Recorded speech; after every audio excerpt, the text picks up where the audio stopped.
Alors dans cette petite vidéo, je te propose de démontrer l'une des formules du produit scalaire, hein. Donc on dit que de manière générale, hein, donc, si on dispose de deux vecteurs u et v quelconques, dont les composantes sont respectivement u1, u2 et v1, v2, eh bien le produit scalaire entre ces vecteurs, il est égal à u1 fois v1 plus u2 fois v2. Autrement dit, il faut prendre les composantes en x, il faut les multiplier et il faut ajouter à ça le produit entre les composantes en y. Faire la somme, enfin le produit des composantes x, le produit des composantes y et additionner. Ça on nous le dit comme ça, mais d'où vient ce résultat? Alors déjà je rappelle que le vecteur u, effectivement il peut s'écrire comme ça, on peut l'écrire avec ses composantes, mais on peut également écrire les choses différemment. Le vecteur u, c'est également u1 fois le vecteur unitaire e1, plus u2 fois le vecteur unitaire e2. Alors, on va me dire, qu'est-ce que c'est ces vecteurs unitaires e1, e2? Simplement, qu'est-ce que c'est ces vecteurs e1 et e2? C'est les vecteurs unitaires donc d'un repère, hein. Il faut bien définir l'unité. Donc, simplement, mon vecteur u, je peux l'exprimer comme la combinaison linéaire des vecteurs e1 et e2. Donc, u, c'est u1 fois e1. Par exemple, si, admettons que la composante de u, les composantes, c'était 2 et 3, ça revient à dire que finalement, pour construire mon vecteur u, qu'est-ce que je fais? Je prends deux fois le vecteur unitaire e1, donc, qui est le vecteur unitaire selon l'axe des abscisses, et j'ajoute à ça trois fois le vecteur unitaire e2. Le vecteur unitaire e2, c'est le vecteur donc unitaire pour l'axe des ordonnées. Donc voilà, le vecteur u, en soi, je peux le construire comme ça. Voilà, je peux le construire comme ça, je prends deux fois le vecteur E1, plus trois fois le vecteur E2, et je construis mon vecteur. Voilà. Donc de manière générale, si j'ai le vecteur U, de composante U1, U2, je peux dire que il se définit de la façon suivante. Et pareil pour V. Hein, donc, pareil pour le vecteur V, de composante V1, V2, je peux dire que c'est égal à V1 fois E1, le vecteur E1, plus V2 fois le vecteur E2. Voilà. Là, normalement, c'est acquis. Voilà. C'est une notion de base sur les vecteurs.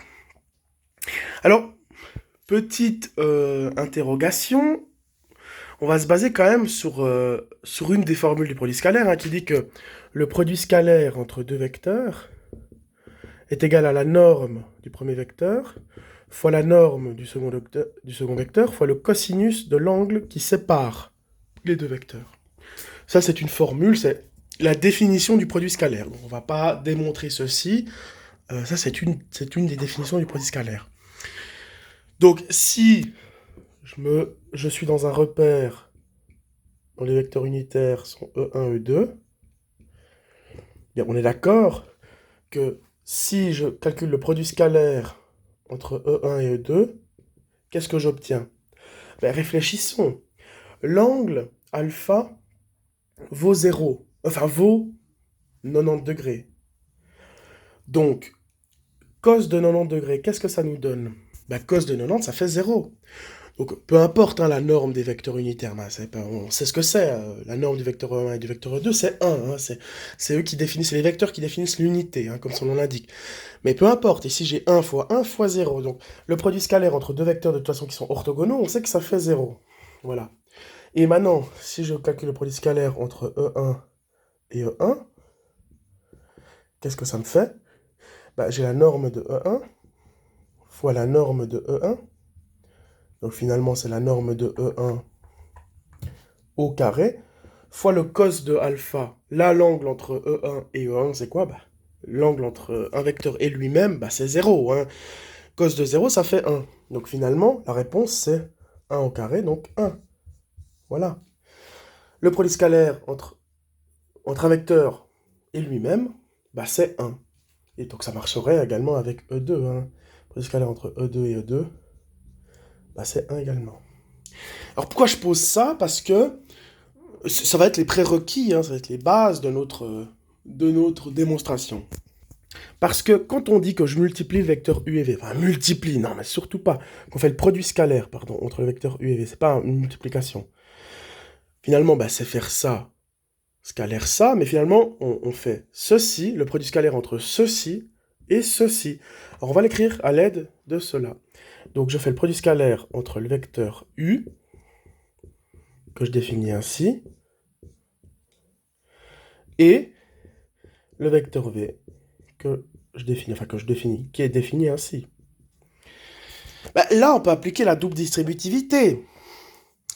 C'est-à-dire qu'on peut prendre le premier élément ici, et on fait le produit scalaire entre... Donc on fait U1 fois le vecteur E1, le vecteur unitaire E1, scalaire V1 fois le vecteur E1. Qu'est-ce qui se passe là? Bah, si on regarde bien, donc j'ai U1 fois le vecteur E1, scalaire V1 fois le vecteur E1. Bah, finalement, j'ai deux vecteurs qui sont dans la même direction et dans le même sens, hein, puisque ce sont les deux des multiples du vecteur E1, entre guillemets. Donc, du coup, ce sont les deux, voilà, ce sont les deux des multiples du vecteur E1, donc ils sont les deux dans la direction du vecteur E1. Simplement, on a ajouté un certain nombre de fois, voilà. Alors, je dis sont dans la même direction, dans le même sens, bon, ça dépend de U1 et de V1, parce que si U1 et V1 sont positifs ou négatifs, ça peut changer. Mais dans la même direction que le vecteur E1, en tout cas. Donc, on sait que, comment on calcule le produit scalaire entre deux vecteurs? Ben, on fait la norme du premier vecteur, donc là, la norme du premier vecteur, ben, c'est U1, enfin, c'est U1, simplement. Puis la norme du deuxième vecteur, c'est V1. Et le cosinus de l'angle qui sépare les deux vecteurs, ben, on sait que c'est cos de 0, donc 1. Donc finalement, ceci, ça me donne cela. Donc j'ai U1 fois V1 déjà. Ensuite, produit scalaire entre U1 fois le vecteur E1 et V2 fois le vecteur E2. Bah là, on se pose pas de question. J'ai un produit scalaire entre deux vecteurs qui sont orthogonaux, hein, parce que là, là c'est un multiple du vecteur E1 et là, c'est un multiple du vecteur E2. Donc dans tous les cas, l'angle formé entre les deux sera de 90 degrés. Donc la réponse, c'est 0, hein, ici. Donc voilà. Il n'y a pas de calcul. Maintenant, on prend la deuxième valeur, et puis on distribue. U2 scalaire E2, enfin U2 fois le vecteur E2, scalaire V1 fois le vecteur E1. Bah, encore une fois, un orthogonaux, donc ça vaut 0.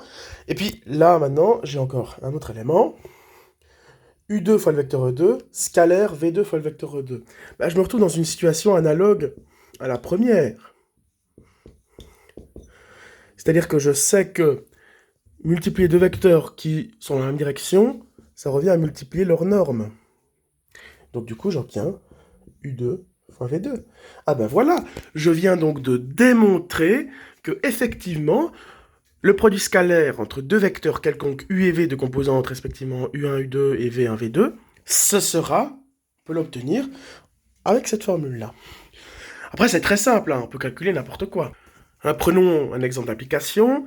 On a le vecteur A et B, vecteur A pour composantes 2 et 3, vecteur B pour composantes 5 et 9. On n'a pas obligé de faire la démonstration donc à chaque fois. Le produit scalaire entre les deux vecteurs, c'est assez simple. On a vu la formule.